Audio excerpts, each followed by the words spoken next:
Minhas irmãs queridas, meus irmãos, que eu não sei quem é que está assistindo aí pelo YouTube, né?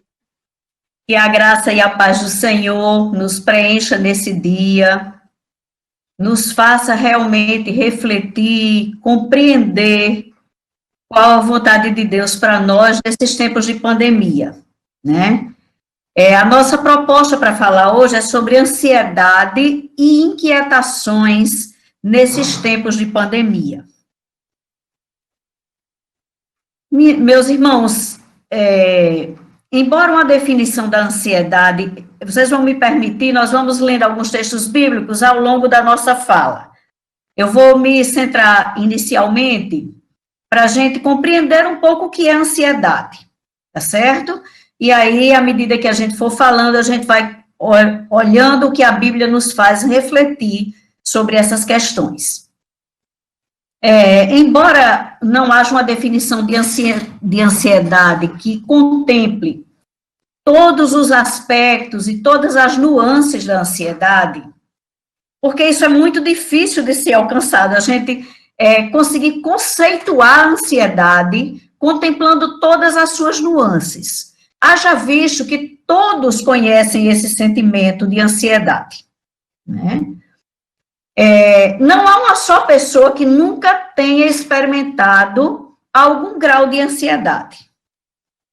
Seja aquela ansiedade que é despertada quando a gente entra numa sala de aula, por exemplo, para fazer uma prova, ou para alguns até para a apresentação de um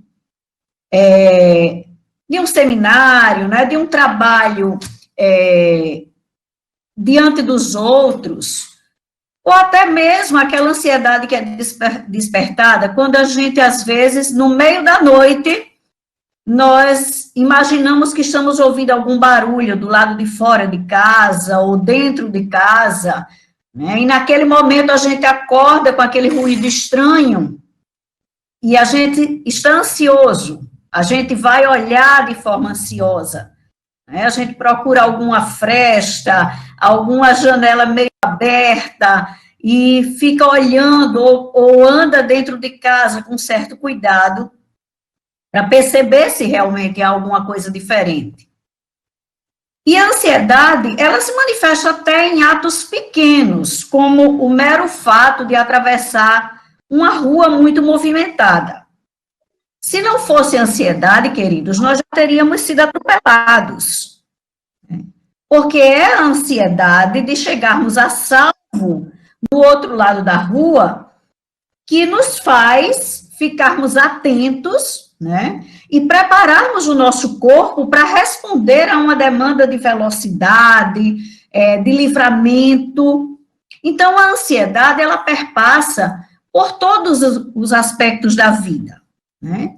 Ela então, a gente poderia dizer que a ansiedade, ela é a reação ao perigo ou à ameaça. Ou seja, na psicologia, nós dizemos que é a reação de luta e fuga. É quando nós nos vemos diante de situações que exigem de nós ou lutar ou fugir. E, na verdade, a gente chama de reações de luta ou fuga, porque todos os seus efeitos estão diretamente ligados ou voltados para nos livrar de algum perigo. Dessa forma, queridas, nós podemos dizer que o objetivo número 1 da ansiedade é proteger o nosso organismo. Então, a ansiedade em si, ela não é algo negativo. Ela precisa existir em nós como uma forma de proteção, de preservação do nosso organismo, né? Então, por que é que a gente tem falado tanto em ansiedade como algo negativo? Por que é que a gente tem adoecido tanto, né? Através de movimentos ansiosos ou de uma vida muito ansiosa? Ela se torna adoecedora ou ela se torna exagerada quando ela é compreendida ou é mal compreendida pela pessoa.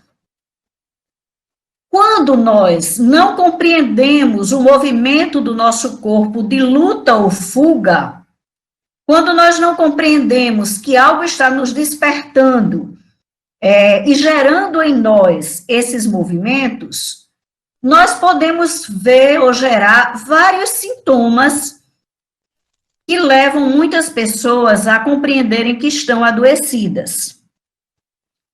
O que é que a ansiedade pode fazer com a gente, né?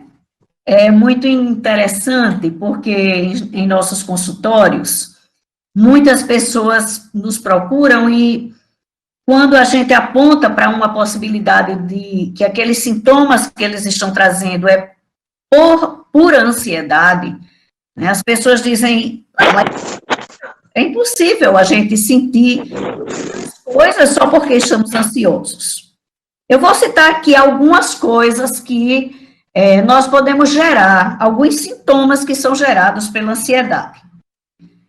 O nervosismo, né? Aquelas ações nervosas agitadas, então a agitação, um estado de alerta exagerado, então a gente fica nos cantos o tempo todo observando, obcecados, né?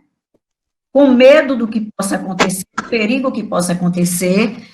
Pensamentos fixos podem ser gerados pela ansiedade, sensação de falta de ar, sensação de engasgo, sensação de como se estivéssemos sufocando, né?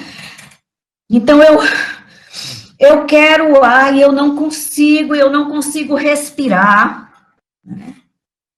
Dores, pressões no nosso peito, tonturas, visão embaçada, né? A visão borrada, uma confusão mental, sem eu entender muito, são tantos pensamentos que me vêm ao mesmo tempo, o pensamento está tão acelerado que eu fico meio confusa. Né? A fuga da realidade também é uma causa da ansiedade. A sensação de frio e calor, então, de repente, sobe aquela quentura imensa, deixa meu rosto avermelhado, meu rosto corado, e, de repente, na busca de um equilíbrio, na busca de uma homeostase, o meu corpo libera aquele calor, né? Aquela velha sudorese que a gente conhece, que aqueles que já passaram pela menopausa, por exemplo, já sabem muito bem como é isso. A ansiedade pode causar, né? A gente fica... E aquela sensação de frio e de calor ao mesmo tempo. Também, quando estamos muito ansiosos, podemos ter uma redução na produção da saliva. Então, resulta naquela boca seca, né? E a gente busca água porque a boca está seca.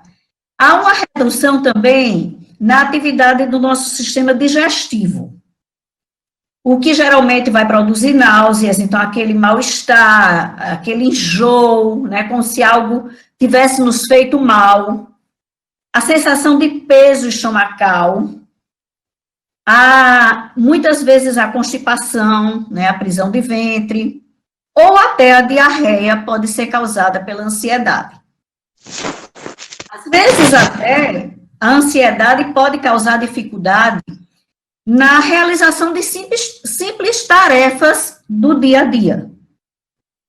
Então, para vocês verem aí a dimensão, né, de uma ansiedade, quando ela sai do nível natural, quando ela sai do nível normal, e ela começa, então, a nos adoecer. Muitas pessoas vão para um pronto-socorro, por exemplo, e chegam lá com a certeza absoluta que estão infartando. Porque o coração está disparado, porque a dor no peito é muito forte, é uma dor que muitas vezes resvala nas costas e no braço, né? Então, muito semelhante ao infarto, a vontade de vomitar, que também é característica da dor do infarto, e as pessoas chegam muitas vezes no hospital e quando o médico examina e faz um eletro, né, e ele diz, não, você não está tendo nada cardíaco. E aí ele aplica um ansiolítico, né, e manda aquela pessoa para casa. E muitas vezes a pessoa não entende como é que tanta coisa estava acontecendo em seu corpo, né, e o médico está dizendo que não está vendo nada.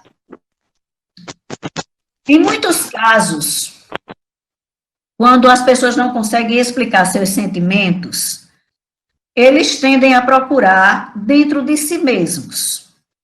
Então, quando a gente sente esse nível de ansiedade, mas as coisas ao nosso redor, elas não estão diferentes, elas não estão problemáticas, nós vamos ter a tendência de buscar dentro de nós essa causa. Né? Então, se nada exterior está me deixando ansioso, deve ser porque há algo errado comigo mesma. Nesse caso, minhas irmãs, o nosso cérebro, ele vai inventar uma explicação, como, por exemplo, eu devo estar morrendo, eu devo estar perdendo o controle, eu devo estar ficando louca, né? Não são raras as pessoas que chegam em nossos consultórios e dizem, olha, eu estou enlouquecendo, eu vou enlouquecer, eu tenho certeza que eu vou enlouquecer. A confusão na minha mente é muito grande. E elas têm mesmo a sensação de que vão adoecer, né? A ansiedade demasiada, ela pode, inclusive, apontar para algumas crises de pânico que faz as pessoas, por exemplo, pararem o seu carro em pleno trânsito, abrirem a porta e saírem correndo. A gente, às vezes, pode pensar que isso é estranho, mas isso pode acontecer, e tem acontecido, porque nós temos vivido um tempo de muita ansiedade, né?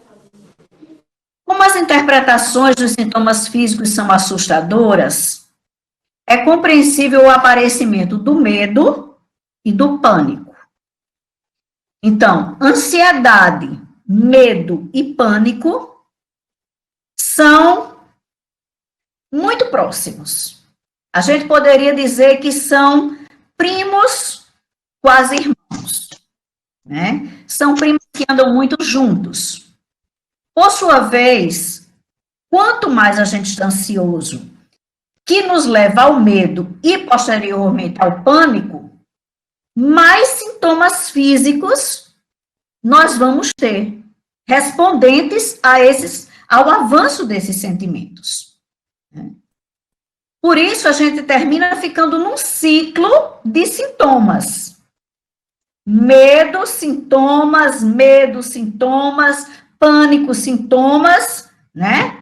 E aí esse ciclo fica girando e muitas vezes a gente não tem dado conta disso.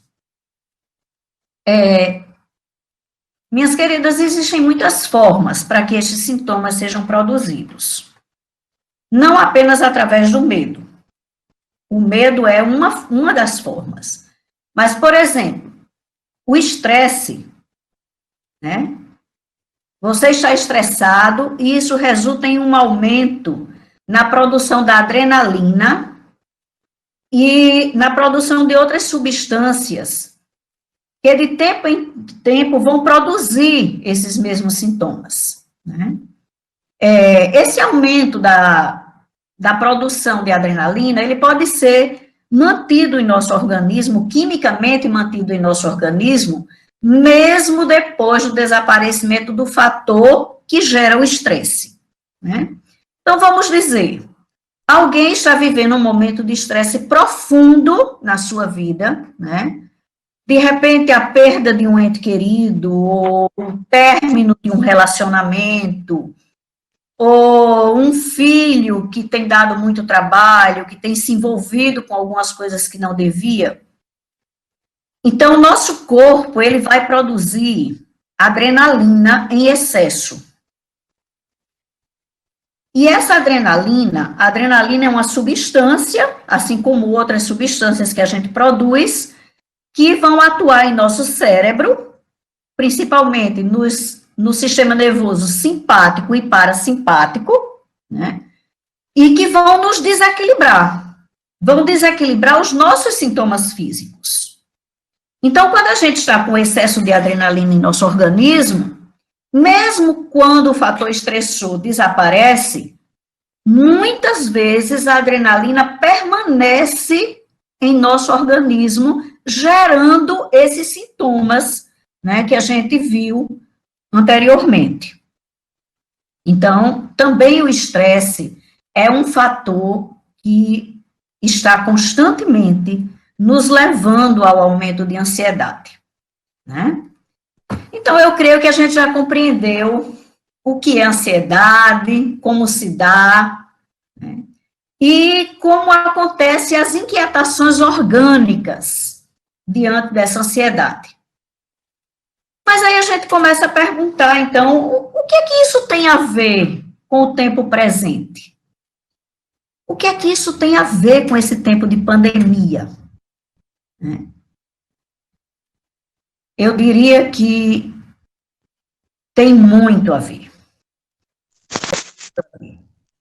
Porque esse tempo de pandemia, né, o confinamento, o isolamento social, o aumento das incertezas, o eminente confronto com nossa impotência diante dessa realidade da morte, são alguns fatores que consideramos de risco para o surgimento de alguns problemas emocionais. Dentre esses problemas emocionais, inclusive, aqueles transtornos que nós chamamos transtornos de ansiedade, que são vários. Nós temos vários transtornos de ansiedade, né? Nós temos o transtorno de ansiedade generalizada, nós temos a síndrome do pânico, nós temos o transtorno misto, que a gente chama de ansioso e depressivo, ele se acompanha também de um quadro de depressão. Então, nós vamos ter transtornos ansiosos, que são acompanhados por pensamentos paranoides, então, é uma ansiedade que nos leva a ter pensamentos de que somos perseguidos, de que as pessoas estão querendo fazer algum mal contra nós, né? E esses pensamentos não nos dão sossego, e nós ficamos assustados e querendo ver isso em todos os lugares. Enfim, esse isolamento social, esse confinamento, né? Essas incertezas, esses discursos atravessados, às vezes de autoridades do mesmo nível da saúde, nós ouvimos um discurso A e ouvimos um discurso B completamente diferente. E nós ficamos nos perguntando, aonde está a verdade? Quem está falando de fato a verdade? Em que é que eu devo acreditar? Né? Como é que eu devo me portar diante disso? Então, são muitas incertezas. Se vocês observarem, gente, nós, de fato e de verdade, não sabemos de muita coisa. Um dia nós lemos uma reportagem que agora o vírus vai ficar no ar. Mas no outro dia nós ouvimos outra autoridade, outro cientista renomado, dizer que não, ele não fica no ar. Né? Um dia nós ouvimos coisas sobre a forma de lidar com a pandemia, sobre a medicação da pandemia, nós ouvimos de um jeito e ouvimos de outro completamente diferente. Na verdade, nós sabemos muito pouco ao certo ainda, né, sobre o Covid-19. Nós estamos ainda patinando. E estas incertezas nos desencadeiam muita ansiedade. Porque nós não sabemos como agir. O que nós temos realmente de fato e de verdade, e que aí é consenso no mundo inteiro, é o uso das máscaras e o distanciamento social. O restante é um monte de incertezas, né? E então isso gera muita ansiedade. E muitos de nós, no mundo todo, mas eu queria falar de modo especial do nosso país, né? Nós temos, muitas vezes as pessoas estão ligadas o tempo inteiro nas notícias sobre a pandemia. Alimentam a mente e aceleram os pensamentos, aceleram os seus medos, aumentando assim a dificuldade de relaxamento. Muitas pessoas não estão conseguindo dormir, porque elas escutam e buscam na internet o tempo todo notícias a respeito da pandemia. Aqueles que não conseguem controlar as preocupações e passam o tempo todo perguntando a todos como eles estão preocupados, estão alertando o tempo todo sobre formas de contágio, também sofrerão enormemente com o aumento da ansiedade, né? Então, aquelas pessoas que repetem infinitamente, infinitas vezes, né? Olha, tenha cuidado. Olha, não pegue aí não, que você pode se contagiar, né? Olha, e por aí vai.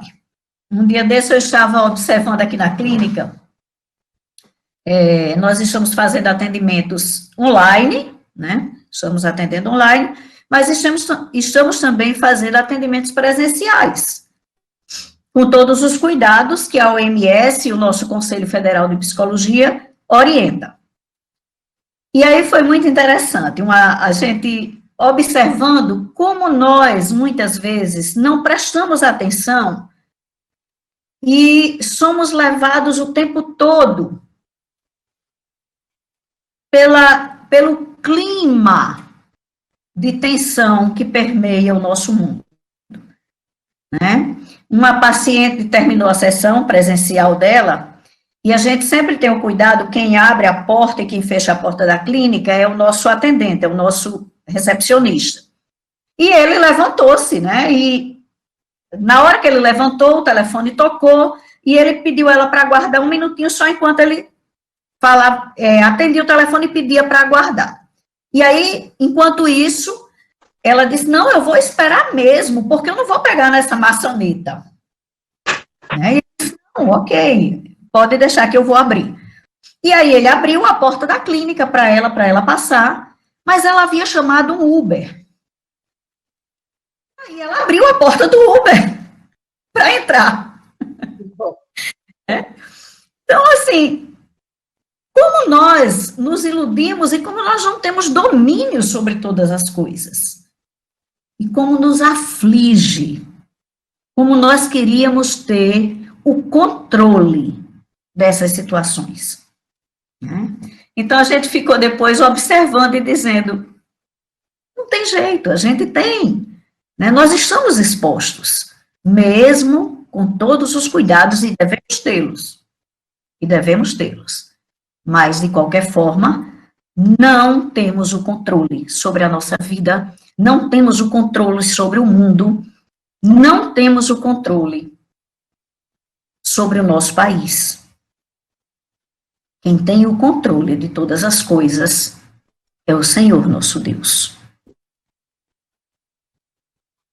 As pessoas que já possuíam algum tipo de transtorno de ansiedade ou depressão, elas são mais vulneráveis em relação às pessoas que anteriormente nunca apresentaram problemas de ansiedade. Também são vulneráveis aqueles que já tinham uma baixa autoestima. Ter uma baixa autoestima baixa a nossa imunidade. Nós nos tornamos mais vulneráveis. Aqueles que se acham incapazes, né? Aquelas crenças de eu não sirvo para nada, eu não tenho condições de fazer nada, eu não sou ninguém. Aquelas pessoas que não dão valor a si mesmas. Ou aquelas pessoas que se acham inadequadas diante do mundo. O erro sempre é meu, eu nunca faço as coisas direito, né?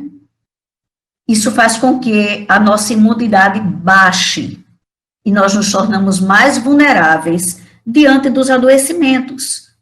E agora, nesse momento, diante da Covid. Né?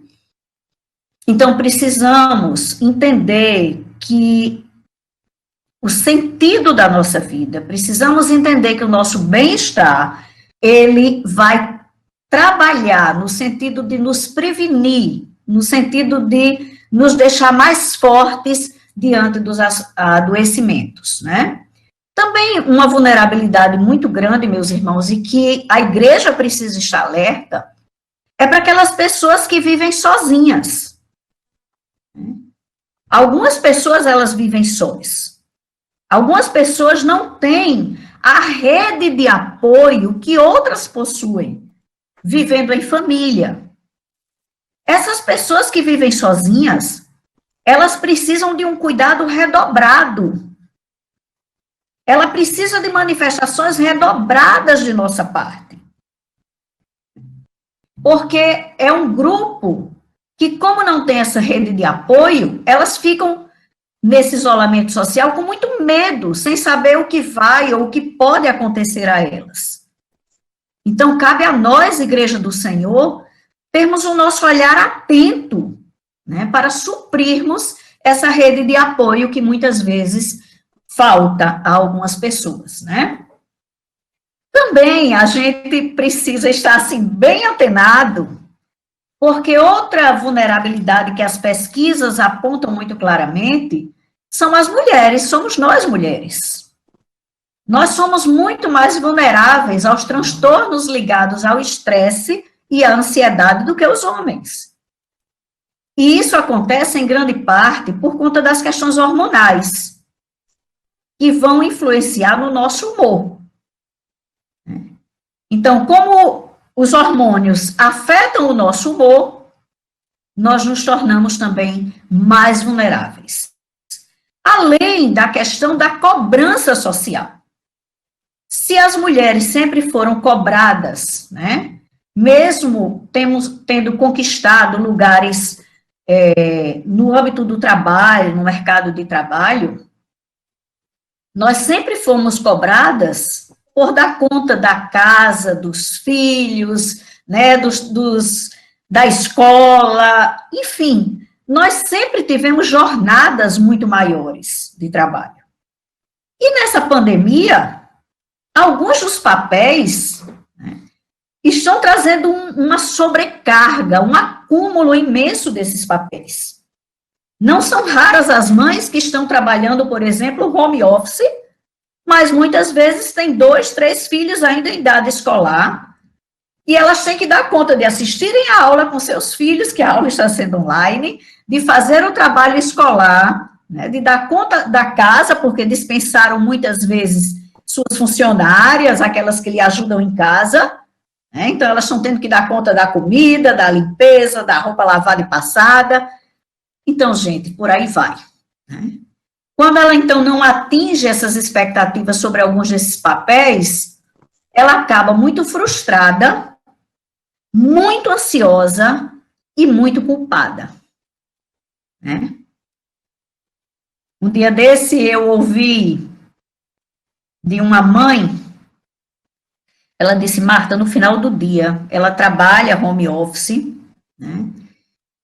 E a empresa dela controla o horário do funcionário entrar no trabalho, ela sai depois na hora do almoço, ela entra de novo e a empresa tem controle disso, e ela só termina às 18 horas. E ela tem uma criança de 1 ano de idade e tem uma de 4, né? E ela disse: Marta, eu tô ficando tão louca, que às vezes passa pela minha cabeça, será que se eu jogasse meu filho na parede, as pilhas não cairiam e ele pararia por algum tempo? Eu ri demais com essa imaginação, né? Ela disse: sabe aquele brinquedo quando a gente joga na parede e a pilha cai, e aí o brinquedo fica inerte? Às vezes eu queria que fosse assim com ele, porque o menino dela é bem levado, né? Mas ela disse: mas não é assim, né? E lógico que ela não vai jogar o filho na parede. Ninguém se preocupa, que ela não pretende isso. Ela apenas estava dizendo de como ela se sentia diante de tantas exigências, de tanto acúmulo de responsabilidades, né? Então, gente, quando a gente vive uma situação como a pandemia, em que a nossa possibilidade de controle, ela é inexistente, e mais ainda, nessa situação de pandemia, que tem a morte como uma possibilidade real, isso pode ser, sem dúvida, um evento muito traumático na vida das pessoas. Com isso, a quantidade de pessoas com doenças emocionais acaba aumentando muito. Por isso é preciso procurar se cuidar para que o impacto da pandemia não seja tão comprometedor no futuro. Mas eu queria terminar minha palavra, né, ainda levando mais uns 5 minutinhos, se vocês me permitem, perguntando o seguinte: ok, Marta, você já falou sobre a ansiedade, já falou sobre o medo, sobre o pânico, sobre a pandemia, mas e nós, cristãos? Como nós devemos olhar para tudo isso? Meus irmãos, a primeira coisa, eu queria levantar 3 pontos, né? Vou tentar ser bem breve, mas eu queria levantar 3 pontos. O primeiro deles é que tentar estabelecer a mente, o pensamento ou o tempo de Deus é corrermos o risco de criar crenças visivelmente disfuncionais. Uma crença de causa e efeito diante do sofrimento muitas vezes levam a mais confusão e angústia do que a discernimento e paz. O que você está dizendo com isso, Marta? Eu não estou entendendo nada. Minhas irmãs, às vezes nós queremos criar diante do sofrimento uma relação de causa e efeito. Então, nós estamos sofrendo porque fizemos tal coisa. O mundo está sofrendo porque fez tal coisa.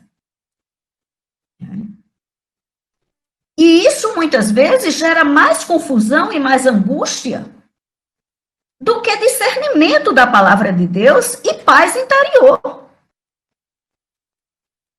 Nós, cristãos, não podemos ser agentes da confusão. Não podemos ser agentes da angústia. Nós precisamos ser agentes da paz, da compreensão dos fatos. O primeiro texto, eu vou ler rapidinho aqui, está em Mateus, capítulo 24, de 36 a 39. Exatamente se referindo a quando nós tentamos estabelecer a mente de Deus. Tentamos estabelecer o pensamento, o tempo de Deus, né? Diz assim: quanto ao dia e a hora, ninguém sabe, nem os anjos dos céus, nem o Filho, senão somente o Pai. Como foi nos dias de Noé, assim também será na vinda do Filho do Homem.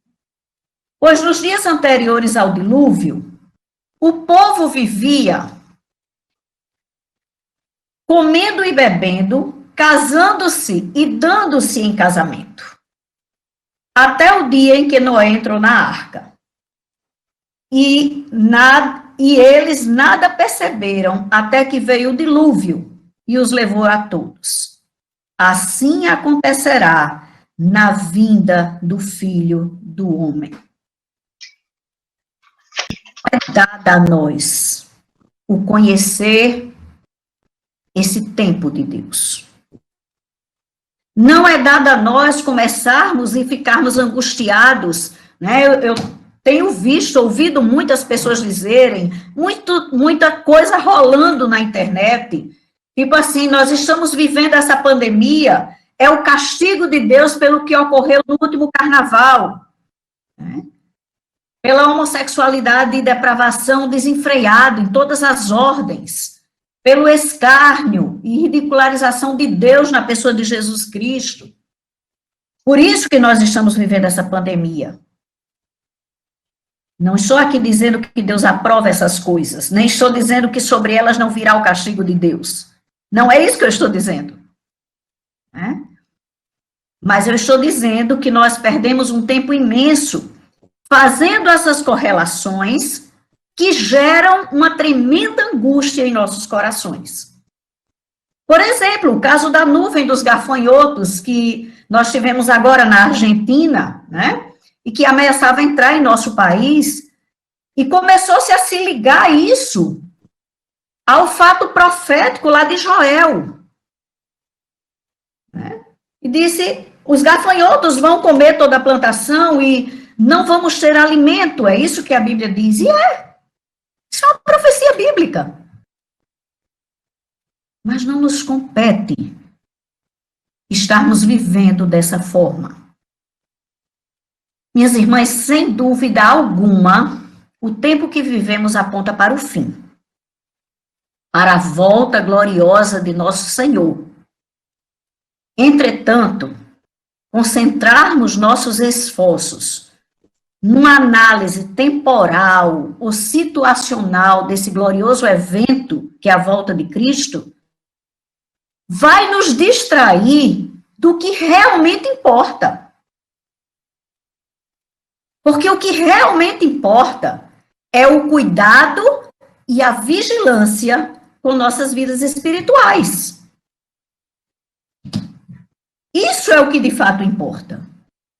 Seja a volta de Jesus Cristo agora, seja a volta de Jesus Cristo daqui a alguns anos, seja no próximo mês ou esta semana ainda, o que a Bíblia requer de mim e de você é que estejamos vigilantes, é que estejamos amando a Deus sobre todas as coisas, amando ao próximo como a nós mesmos, sendo luz e sendo sal da terra, fazendo diferença aonde estivermos plantados. Isso é o que de fato importa. Se eu irei estar com Cristo por minha morte agora, eu tenho que estar pronta. Se eu estarei com Cristo na volta dele, eu estarei ainda viva lá, eu não sei, eu devo estar pronta. Então, quando a gente se concentra nessa análise temporal, essa análise das situações, nós perdemos o foco, nós perdemos o nosso tempo em construir a nossa vida com Deus. E eu queria, como segundo ponto, tocar num assunto que não podemos deixar de pensar nele. Porque o que mais desperta ansiedade, mais desperta medo e pânico na realidade da Covid-19, não é exatamente o adoecimento. O que provoca o pânico é a possibilidade da morte. É pensarmos assim, se eu pegar a Covid, pode ser que eu seja uma daquelas que partirão. E é verdade. Mas como é que nós temos, então, lidado com a morte? Queridas, a vida é uma grande, uma imensa dádiva de Deus. É um presente de Deus para nós. Então, nós devemos querer viver, sim. Não tem nada de errado em querermos viver. Nós devemos querer viver o melhor possível. Então, a morte, ela é uma anomalia. Nós fomos criados para a vida. Quando Deus criou o homem, ele criou para que o homem glorificasse a Deus e o gozasse para todo sempre. Não é isso que diz o nosso catecismo? Qual é o fim principal do homem? Nelcina certamente saberia me responder, né? Porque ela ensinou isso a Jailson, né? O fim principal do homem é glorificar a Deus e gozá-lo para sempre. A morte, então, é uma anomalia. A morte decorre do nosso pecado, da nossa transgressão, da nossa desobediência. Se nós parássemos por aqui, nós teríamos que dizer, então, que a morte tem que nos apavorar. Porque se a vida é uma dádiva, é um presente, e a morte é uma anomalia, então eu preciso me rebelar contra essa anomalia. Acontece, minhas irmãs, que a obra salvífica de Cristo muda todo esse cenário. A obra salvífica de Cristo nos traz de volta a vida. E agora a vida eterna. Eu tenho parado para analisar, irmãs, como têm sido as orações dos cristãos nesses tempos de pandemia. É muito interessante a gente observar isso. Quando alguém ligado a nós, ou próximos a nós, ou da nossa igreja, né, pegam a Covid, eu percebo na oração dos irmãos quase que um desespero. Algumas orações, as pessoas chegam a dizer assim, né, consolando uns aos outros, dizem para a família, olha, nós estamos orando por seu fulano de tal, por dona fulana de tal, e eu tenho certeza de que Deus vai curá-lo, de que curá-la. Eu tenho certeza que Deus vai ouvir a nossa oração. E Deus vai ouvir a nossa oração? Tenho dúvida alguma. Concordo inteiramente com qualquer pessoa que me diga isso. Agora, se Deus vai fazer como eu estou esperando, aí é outra história. Né? Porque eu posso dizer a Deus, irmãos, eu posso pedir a Deus a cura, eu posso dizer a Deus que o meu desejo é que aquele ente querido, aquele irmão amado da igreja, se recupere, supere. Mas eu preciso entender que Deus é o soberano, é o todo-poderoso. Eu estava pensando exatamente nas orações e eu pensava, Regina, já estou ultrapassando, né, o tempo, eu vou tentar resumir mais ainda. Não vou nem ler o texto bíblico. Pode ficar à vontade. Que eu ia ler agora, não quero abusar, eu acho que as irmãs já estão cansando, né?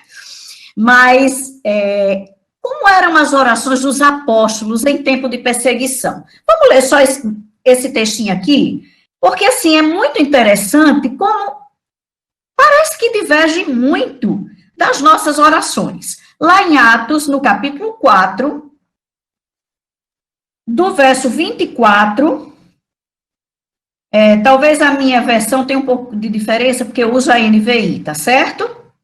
Mas vocês vão acompanhando aí.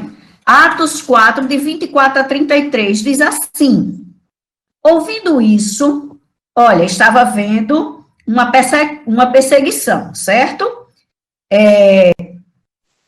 Observem aqui, ouvindo isso, levantaram juntos a voz a Deus, dizendo, olha a oração dos apóstolos. Ó soberano, tu fizestes os céus, a terra, o mar e tudo que neles há. Tu falaste pelo Espírito Santo por boca do teu povo, nosso pai Davi. Por que se enfurecem as nações e os povos conspiram em vão? Os reis da terra se levantam e os governantes se reúnem contra o Senhor e contra o seu ungido. De fato, Herodes e Pôncio Pilatos reuniram-se com os gentios e com o povo de Israel nesta cidade para conspirar contra o teu santo servo Jesus, a quem ungiste. Fizeram o que o teu poder e a tua vontade haviam decidido de antemão que acontecesse. Olha a partir do verso 29. Agora, Senhor, considera as ameaças deles e capacita os teus servos para anunciarem a tua palavra corajosamente. Estende a tua mão para curar e realizar sinais e maravilhas por meio do nome do teu santo servo Jesus. Depois de orarem, tremeu o lugar em que estavam reunidos. Todos ficaram cheios do Espírito Santo e anunciavam corajosamente a palavra de Deus. Da multidão dos que creram, uma era a mente e o coração. Ninguém considerava unicamente sua coisa alguma que possuísse, mas compartilhavam tudo o que tinham.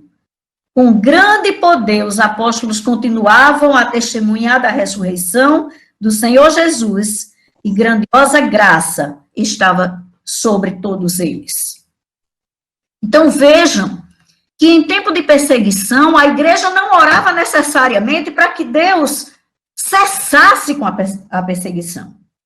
Eles oravam para que Deus os revestisse do poder do Espírito Santo, para que eles corajosamente continuassem levando a palavra, a mensagem de salvação. E eles se uniam em comunidade de tal forma que nada era exclusivamente de alguns. A igreja do Senhor cresceu e ela foi revestida do poder do Espírito Santo em tempos de sofrimento, em tempos de perseguição, em tempos de dor. A igreja se unia para ajuda e assistência aos mais necessitados. E em tudo isso, só havia uma coisa: Deus era glorificado. Deus está sendo glorificado nesta pandemia por nós cristãos. Nós temos assistido aqueles que passam por necessidade. Nós temos assistido aqueles que estão sozinhos. Nós temos dividido, às vezes, o pouco que temos, mas tem, às vezes, alguém que tem menos ainda do que nós. Por que vemos hoje, meus irmãos, uma igreja amedrontada, uma igreja encolhida, uma igreja sem vigor espiritual? Será que nós desacreditamos do poder, do controle, da soberania do nosso Deus? A Bíblia diz que onde está o teu tesouro, aí estará também o teu coração. Aonde está o meu tesouro? Aonde está o meu coração?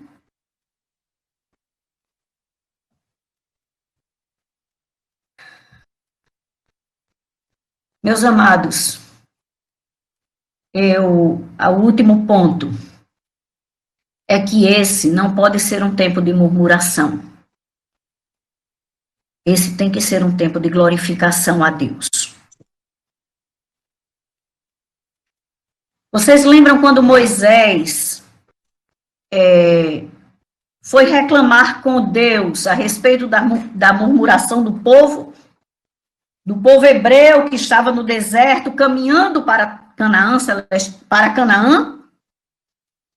E Moisés então diz ao Senhor: Senhor, este povo só murmura, só reclama. E Deus diz: Moisés, não é contra você que este povo está murmurando, é contra mim. Meus irmãos, a murmuração não é contra as coisas ou as pessoas. Quando nós murmuramos contra Deus. O Deus que está sentado no trono. O Deus que está presenciando a pandemia. O Deus que quer nos ensinar em tempos de sofrimento, em tempos de dor.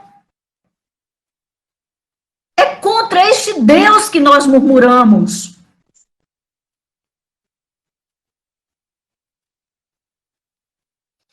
Eu quero encerrar lendo 2 textos rápidos, porque senão não faz sentido nada do que eu disse.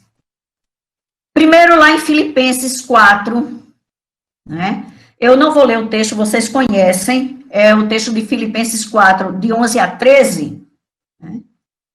Quando Paulo, o apóstolo Paulo, ele diz: porque eu aprendi a viver contente, né? Eu aprendi a viver contente em toda e qualquer situação. E aí ele começa a citar situações paradoxais. Eu tanto sei ser honrado como sei ser humilhado. Eu tanto sei estar na abundância quanto na escassez. E ele termina um texto que nós amamos usar fora de contexto. Um tão conhecido versículo, tudo posso naquele que me fortalece. Nós tomamos esse versículo, meus irmãos, como uma declaração de poder. Tudo posso. Que engano absurdo nosso. Esta não é uma declaração de poder que Paulo faz. Essa é uma declaração de sujeição, de dependência. Eu só posso todas as coisas porque Cristo me fortalece. Porque Ele vive em mim. Porque o seu Espírito me habita. Eu não posso fazer todas as coisas porque Ele vai responder por mim. É uma declaração de sujeição. Paremos de usar esse versículo como declaração de poder. Nós não podemos nada. Quem pode todas as coisas é o Senhor Jesus Cristo. É o seu Espírito que em mim habita. E Paulo diz que ele aprendeu. Este não é um ato natural. É um aprendizado. É um treino que vai demandar esforço de nossa parte. Eu preciso aprender o contentamento. Eu preciso estar contente em toda e qualquer situação. É para a gente aprender, gente. Voltemos à escola do Senhor. E, finalmente, o texto de Tessalonicenses, capítulo 5. Eu queria ler pelo menos o verso 18, tá certo? Então, 1 Tessalonicenses, no capítulo 5, eu iria ler o texto todo, eu gostaria de estimular vocês a lerem, por gentileza, esse texto depois. Ele é muito importante para a gente compreender muita coisa, mas eu queria ler com vocês pelo menos o verso 18. E diz assim: deem graças em todas as circunstâncias, pois esta é a vontade de Deus para vocês em Cristo Jesus. Eu queria ressaltar aqui essa expressão. Na versão de muitas de vocês deve estar: em tudo dai graças, porque esta é a vontade de Deus em Cristo Jesus para conosco, né? Eu queria ressaltar esta terminação. Não é uma terminação, né? Eu não me lembro da figura agora no português, mas esse em. O apóstolo não diz, por tudo dai graças. Ele diz, em tudo dai graças. Isso não significa, meus irmãos, que se eu descubro que estou com câncer, eu ore a Deus e diga, Senhor, muito obrigada porque eu estou com câncer. Não. Não é isso que o Senhor espera de mim e de você. Mas Ele espera que na situação do meu câncer, eu diga, Senhor, obrigada, porque o Senhor está comigo. Eu te bendigo, eu te louvo, eu te agradeço, eu te glorifico, porque o Senhor está comigo nesta situação. Se eu pegar o Covid, o Senhor está comigo. Se eu partir, o Senhor está comigo. Se eu superar e ficar curada, o Senhor está comigo. Eu te glorifico, eu te bendigo em todas as situações. Então eu termino conclamando a todos que glorifiquemos a Deus em nossos corações, em nossas mentes e com nossas ações, nesses tempos de lutas, de incertezas, de inquietações, que tanto nos leva a estarmos ansiosos. Lançando sobre ele toda a vossa ansiedade, porque ele tem cuidado de vós. Que Deus nos abençoe, que Deus nos ajude a aprendermos a respeito do